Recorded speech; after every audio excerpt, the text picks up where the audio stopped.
ঘটনা হচ্ছে আমাদের যাওয়ার বিড়িপাড়ায় একটা ঘরোয়া মানে নিজেদের ভিতরে একটা ঝগড়া হয়েছিল। তো ওই ঝগড়া তারা সামাজিকভাবে বসার পরে এখানে কে বা কারা একজন বলতেছে যে আমাদের পাড়ার বিষয়ে আমরা বসে এটা শেষ করবো, অন্য গ্রাম থেকে কোনো লোক আসার দরকার নেই, যদি আমরা না পারি আমাদের 5 পাড়া আছে, আমরা 5 পাড়া মুরব্বীকে নিয়ে এটা শেষ করব। তো ওইটা যে লোক বলছিল তাকে রবিবার দিন আপনার বাজারে এই মালুর দোকানের সামনে পূর্ব যাওয়ারে 10-15 জন তাকে ফোর্স করতেছে যে তোরা এই কথা বলার সাহস কোথায় পাস, খুব চিল্লাচিল্লি করতেছে। তখন মালু মেম্বারের ছেলে দোকানে বসা ছিল, ও বলতেছে যে আপনারা আমার দোকানের এখান থেকে সরে অন্য জায়গায় এই বিষয়টা নিয়ে কথা বলেন, হয় তাদের এই বিড়িপাড়া বিষয়ে বিড়িপাড়া যান, না হলে বাজার মাঠে যায় আপনারা ঝগড়া করেন, আমার দোকানে তো ক্ষতি হচ্ছে। তখন এই ছেলেকে ওরা উত্তেজিত হয়ে মারতে যাইতেছে। তখন মালু মেম্বারের বড় ভাই কালাম ও তার ভাতিজা চর থাপ্পড় দিয়ে দোকান থেকে বের করে দিচ্ছে। তো এখানে শেষ। পরে মালু বাড়ির থেকে আইসা দোকানে বসছে। তার কতক্ষণ পরেই ওরা 4-5টা মোটরসাইকেল নিয়ে আইসা গাড়ি থামায় মালুর দোকানে ঢুকে ডাইরেক্ট ওর গায়ে কিল ঘুষি লাথি এবং দোকান ভাঙচুর, ক্যাশ টান দিয়ে ক্যাশে কিছু টাকা পয়সা ছিল এগুলো নিয়ে চলে গেছে। তখন রাত্রে বোধহয় 9:30 সাড়ে 9টা এরকম বাজে, 9:30-10টা বাজে। ঘটনা রবিবারের রাত্রে। জি জি জি।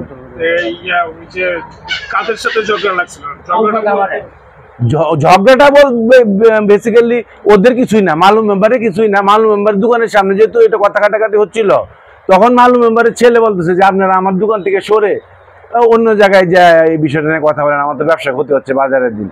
তখন এই কথা সে বলছে দেখে পূর্ব যাওয়ার এই সন্ত্রাসীরা, আওয়ামী লীগ জাতীয় পার্টির সন্ত্রাসীরা আপনার এই উচ্ছৃঙ্খলভাবে ওরে গালাগালাজ করতেছে, মারতে যাচ্ছে।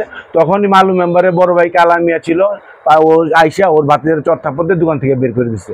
বের করে দিয়ে একটু পরে মালু আইসা দোকানে বসার পরে ওরা দল সাইজে আইসা মালু দোকানের ভিতরেই, এবং এই মালু হচ্ছে আমার 2 নং ওয়ার্ড বিএনপির সভাপতি প্লাস কারণ নির্যাতিত নেতা।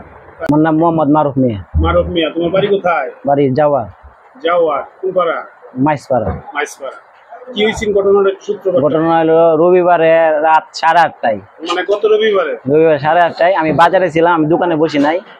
পরে আলমগীর এবং হিরণ ওরা আগের থেকে বিড়িপাড়া একটা ঝগড়া মাদ্রাসা নিয়ে, ওরা দুজনই মানে একজন আরেকজনের সাথে মানে কথা কাটাকাটি হইতেছে। ওরা আলমগীরে কি করছে, দূর থেকে এই কাঞ্চুমার দোকান থেকে একটা লাঠি লইছে, লাঠি লইয়া অনেকজনে বলতেছে কেউ হিরায় না ওরা কাজে লাগুক। পরে মুশারফ বই আইছে, আয়া বলতেছে ওই বাজার আনছি আমি, 10টা মার্ডার হইব, এই 10টা মার্ডারেও আমি সব কিছু বুঝাম, এনে কেউ কথা কইবি না। পরে আমার ছোট ভাই আয়া বলতেছে যে চাচা আপনি কি কথা বলেন, বাজারে যদি ঝগড়া হয় তো দোকানদারে ক্ষতি হবে, বলে বাড়িতে ঝগড়া হবে, নাহলে মারকে ঝগড়া লাগো। এই কথা বলছে। এই কথা বলতে মুশারফ বলতেছে তোর জির ভাড়া টান দেখাইলাম তো আর সরাইয়াম। পরে ফারুকের আমার চাচা 2টা তাফড়া দেয় আর ওরে বুঝে নিয়ে গেছে। আমরা সবাই আমার বাইরে সবাই এলাকার সবাই বলতেছে তোরা জাগা, তোর আব্বা তুই দোকানদারি করুক। পরে আমরা চলে গেছি, আমরা বাইরে গেছি গে। পরে কিছুক্ষণ পরে শুনি যে আমার আব্বারে এই মুশারফ, কামরুল, এই রহিম বুয়া এবং এই নুর আমিন, এই তারেক বুয়া আর এই ওরা 6-7 জনে আমার আব্বারে ডাইরেক্ট দোকানে গিয়ে অ্যাটাক করছে এবং মারছে।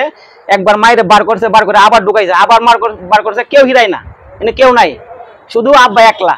তারপর ক্যাশে 1 লাখ টাকা ছিল, আর দোকানের অবস্থা লুটপাট করে সব নিয়ে যত দামি জিনিস আছে সব জিনিসগুলো নিচে, একেবারে দোকান ফাঁকা। আমার সবচেয়ে সর্বোচ্চ আমরা এই বাজারে আমরা দোকানে সেল হয় বেশি, প্রতিদিন 40 থেকে 50 হাজার বিক্রি করি। আর মাল 2 লাখ 3 লাখ 4 লাখ 5 লাখ টাকার মাল দেয়, আর ক্যাশে সবসময় 1 লাখ 2 লাখ টাকা থাকে।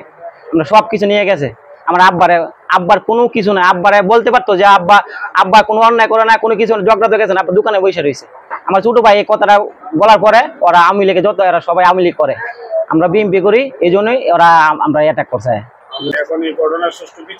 আমরা বিচার চাই। আমরা এই 17 বছর আমরা আওয়ামী লীগের কারণে আমরা পোলায় রয়েছি, লুকায় রয়েছি। আমার বাপের জেল কাটছে, এই বয়সে বুড়া বয়সে জেল কাটছে।